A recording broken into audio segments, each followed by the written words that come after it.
Mārupas novadā jaunieši ne tikai sporto un mācās, bet arī dejo, dzied, glazo un spēlē. Nevelti no Mārupas novada piedalījās skolu jaunas dziesmu un deju svētkos aptuveni 40 kolektīvi ar teju 900 dalībniekiem.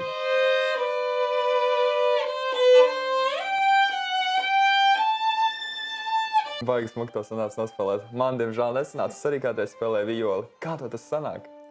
Tas ir ieguldīts darbs gan no maniem, lielākoties no skolotājas.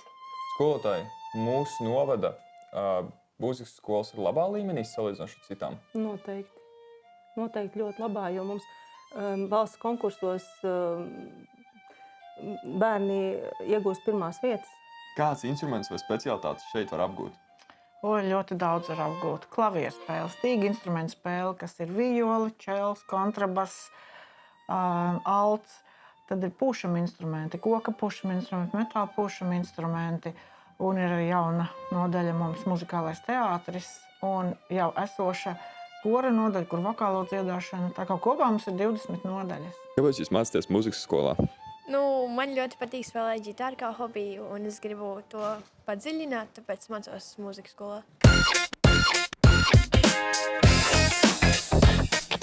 Jums tādas smukas lietas šeit ir saliktas. Jūs paši tās taisījuši?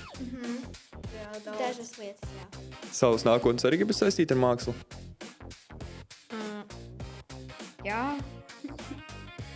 Labprāt, jā. Baigi smukais darbs to viņi pats uztaisīja? Jā.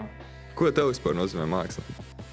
Man nozīmē, kad izpausties savas domas visas un izvēlēties savu fantāziju mākslā. Savu nākotnē arī gribas saistīt ar mākslu? Varētu. Jā. Radošums mums palīdz atrast sevi, iedvesmot citus un palīdz sapņot lielākus sapņus.